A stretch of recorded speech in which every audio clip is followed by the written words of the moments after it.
শুই শুই ভাবি আছিলো কি খাওঁ হঠাৎ মনত পৰিল পাকঘৰত চিষ্টাৰ আছে ভাবি কেনে ভাবিলো তাই মূৰটোকে খাওঁ অলপমান মানি ৰুটি বনাবি নেকি বনা কথা মতা কাম আৰম্ভ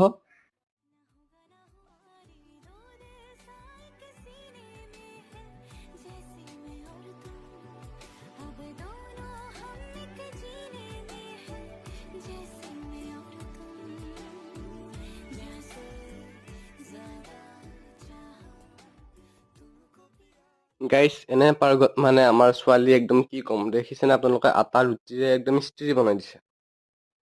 প্ৰেক্টিচ কৰি আছে সৰু ঘৰত মাৰিবলৈ ঠিকে আছে গুড